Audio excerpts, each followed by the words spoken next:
I'm excited for Chris Weidman. This is the return of him, and he's fighting Tavares. Yeah, and you know, Brad's a game guy. That's the one thing you got to say about Brad. He's well-rounded and he's game on a good night. He's a hard fight for anybody. I mean, the guy's not going to stop coming, and this is a good test for Chris to be like, all right, oh, do we still want this? Or do you still have it? That's what, not me. I know the answer to that, but for himself, everybody else is gonna be like, the last time we saw this guy, his leg was in half. So this is his first fight since then, so it's very exciting. He's competed since then in grappling, right. So it's not like you think the leg's gonna fall off, but will he kick with it? That is the question. Chris Weidman makes his much anticipated comeback after more than 2 years following his devastating leg injury, as he fights Brad Tavares this Saturday at UFC 292. And you can watch the fight live on ESPN Plus, so don't wait. Click the link in the description and sign up for ESPN Plus today.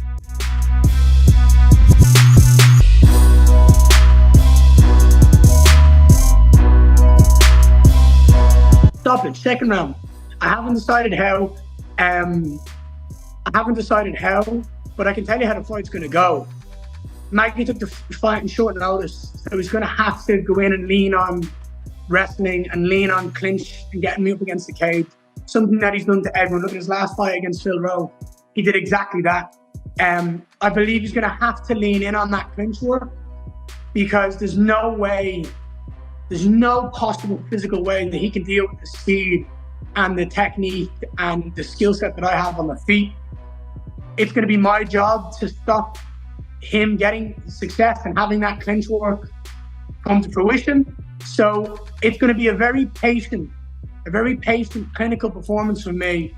And eventually he's going to be desperate. Eventually he's going to find weaknesses in his game that he has to lean in and reach. He's going to have to start to be sloppy because he's not going to have success. And I believe that will be the second round. I believe in the first round, I piece him up, have him getting desperate. Second round, his coach come out where you got to change this up. And then I crack him with a flurry of shots. He either goes down or he shoots and I choke him.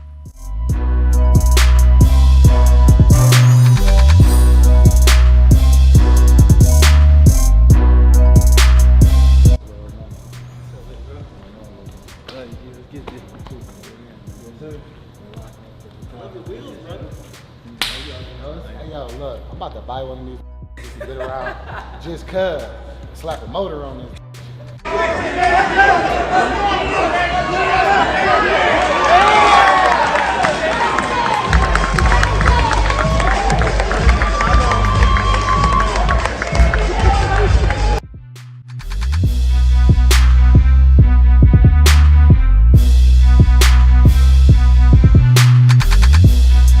Yep, block behind the butt, another takedown.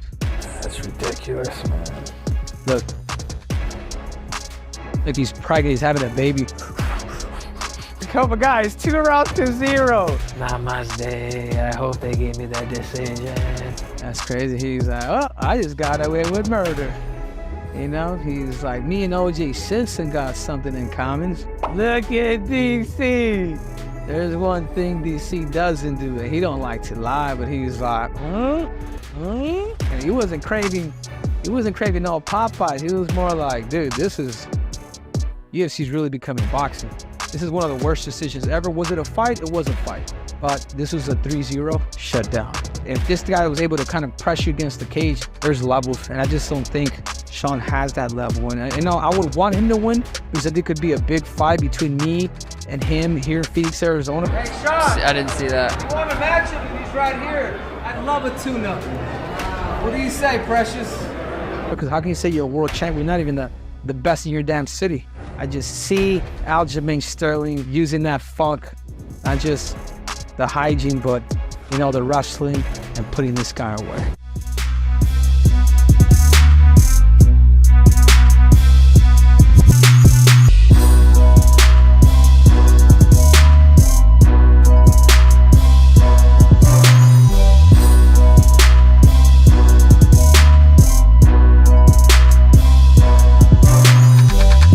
Aljo would be the best guy that I've knocked out, so I think that'll definitely be extra. There'll be a little extra excitement on that one for sure. You know, for the belt, the best bantamweight of all time, and I knock him out, that's gonna feel different than any knockout, for sure, 100%.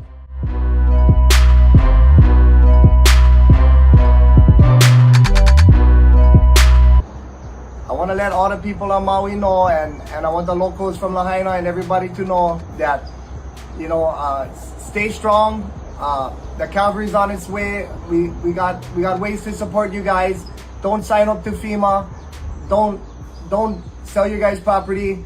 We're here to help you and do everything we can for you guys. So stay strong. I want to thank everybody who's helped all this time.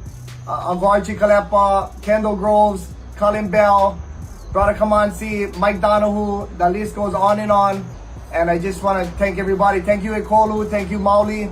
Thank you, everybody. And stay strong. And we got this. Hawaii.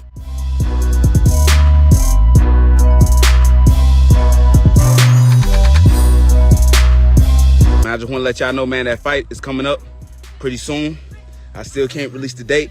I still can't release the opponent. But I do got a fight coming up. And we are more than ready. We are more than prepared. It's a great matchup for me, you know. Let's see if y'all can guess who it is, you know. But, you know, he lost his last fight.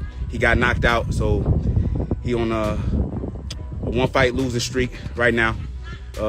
He fought somebody that was not ranked but a well-known name. And he was winning the fight the whole time. And he does a terrible job of leaving himself exposed, or let me say a great job of leaving himself exposed. And, you know, the guy ended up catching his chin, knocking him out in the third round. But like I said, it's a perfect matchup for me. And one of my fellow teammates fought him, you know, so I'll let y'all do y'all homework. I'll let y'all figure it out who that might be. But that fight is coming up soon, and it's going to be a fantastic fight between both of us. And I really do see another finish at the, you know, welterweight division.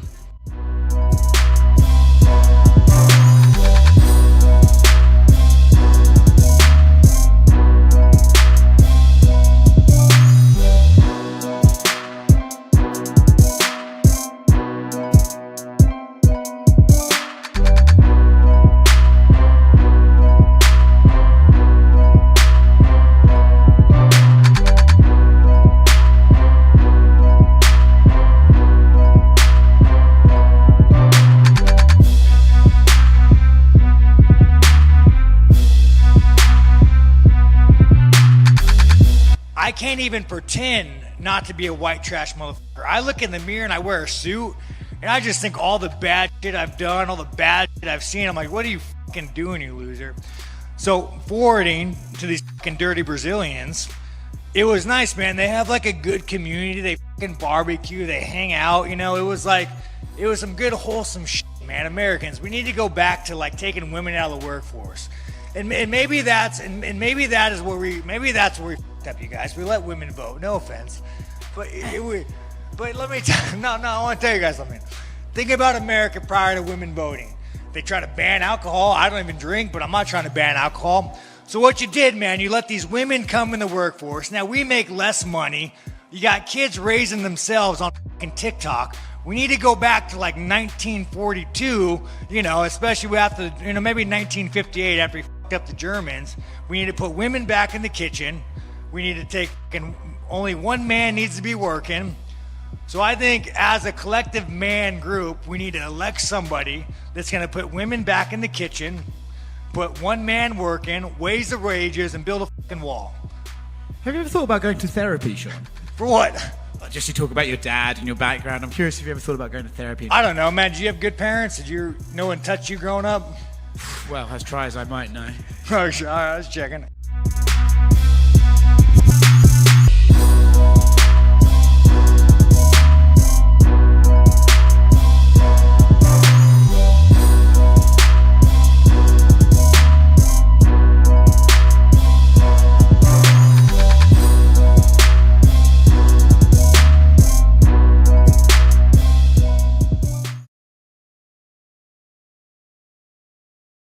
I can't even pretend not to be a white trash motherfucker. I look in the mirror and I wear a suit and I just think all the bad shit I've done, all the bad shit I've seen. I'm like, what are you fucking doing, you loser? To these fucking dirty Brazilians. And maybe that's where we fucked up, you guys. We let women vote. No offense. But We need to go back to like taking women out of the workforce. We need to elect somebody that's going to put women back in the kitchen, put one man working, raise the wages, and build a fucking wall. We need to put women back in the kitchen. Get back in the kitchen. I agree with this.